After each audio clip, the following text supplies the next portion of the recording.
الحمد للہ رب العالمین والعاقبۃ للمتقین اما بعد فاعوذ باللہ من الشیطان الرجیم بسم اللہ الرحمن الرحیم۔ سامعین محترم، اللہ رب العزت کا بے پناہ شکر ہے کہ آج ایک بار پھر آپ کی خدمت میں دو لفظ بولنے کا موقع اللہ نے نصیب کیا ہے۔ آج میرا موضوع ہے اپنا محاسبہ کیسے کیا جائے۔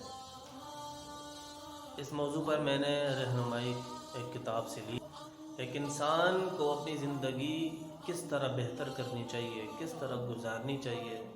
عبادات میں کس طرح اپنے آپ کو پیش کرنا چاہیے، گناہوں سے اپنے آپ کو کس طرح بچانا چاہیے، یہ کتاب میں سمجھتا ہوں کہ انسان کی زندگی کو بہت زیادہ روشنیاں نصیب کر سکتی ہے اگر کوئی چاہے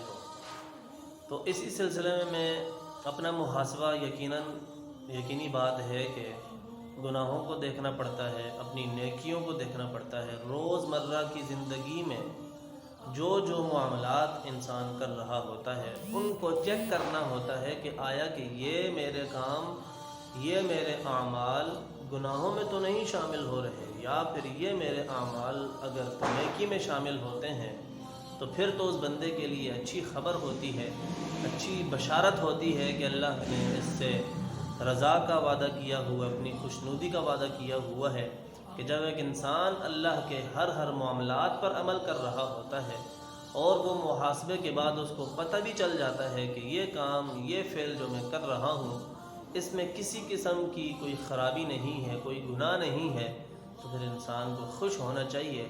کہ اس پر اللہ رب العزت نے فضل کیا ہوا ہے۔ امام غزالی علیہ رحمہ فرماتے ہیں کہ جب ایک انسان کو اپنا محاسبہ کرنا ہو تو وہ اپنے پاس ایک کتاب رکھ لے، ایک ڈائری کی صورت میں ایک کاپی رکھ لے اور 20 چیزیں آپ نے ذکر کی ہیں، تحریر کی ہیں، وہ لکھ لے اپنے پاس، اور ہر روز رات کو وہ دیکھے کہ ان 10 میں سے میں کس پر عمل کر رہا ہوں اور ان 10 میں سے میں کس پر عمل کر رہا ہوں، تو ان کو، اس بندے کو خود پتہ چل جائے گا کہ میری زندگی اس وقت، میرے اعمال اور میں خود اس وقت کہاں پر کھڑا ہوا ہوں اور اب مجھے کتنا سفر اور آگے کرنا ہے۔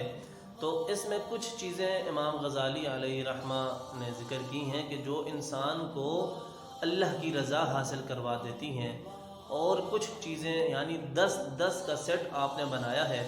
کہ 10 چیزیں ایسی ہیں کہ جو اللہ کی رضا حاصل کرواتی ہیں اور 10 چیزیں ایسی ہیں کہ جو اللہ کی ناراضگی کا سبب بن جاتی ہیں۔ تو ان میں سے 10 چیزیں وہ کہ جو اللہ کی ناراضگی کا سبب بنتی ہیں وہ ہم گن لیتے ہیں۔ بخل ہے، تکبر ہے، ریاکاری ہے، حسد ہے، غصہ کرنا بلا وجہ کا، کھانے کی حرص یعنی بہت زیادہ کھانا، ہم بستری کی حرص، فرمایا کہ مال کی محبت، زمین کی محبت، جائیداد کی محبت انسان کے دل میں جب پیدا ہو جاتی ہے تو یہ 10 چیزیں آپ نے گنوائی ہیں زندگی میں، یعنی ان 10 کے ساتھ 11واں حصہ جھوٹ بھی وہ شامل کر لے تو جھوٹ بھی تمام برائیوں کی ماں کہلاتی ہے۔ تو انسان جھوٹ سے بچ جائے تو اللہ کی رضا حاصل کر لیتا ہے کہ یہ 10 چیزیں وہ ہیں کہ جن کے اوپر عمل کرنے سے انسان کو اللہ کی ناراضگی کا سبب کرنا پڑ جاتا ہے، اللہ کی ناراضگی کا سامنا کرنا پڑ جاتا ہے۔ پھر اس سے بچنے کا طریقہ آپ نے یہی ارشاد فرمایا کہ انسان ڈائری پر یہ گناہ لکھ لے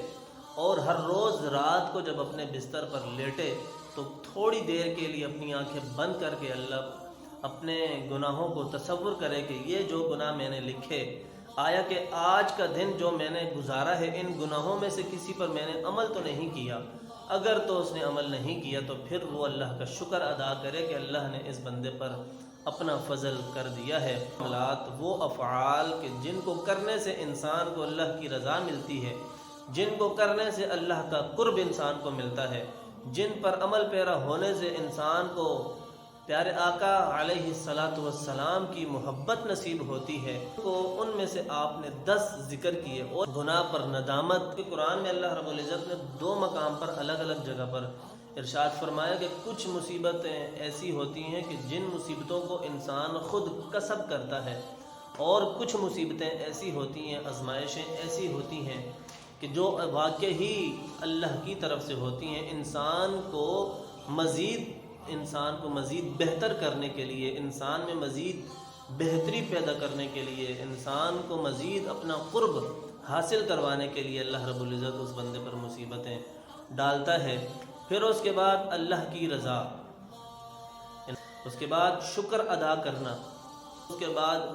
امید اور خوف کے وقت میانہ روی اختیار کرے، اس کے بعد دنیا سے بے رغبتی کے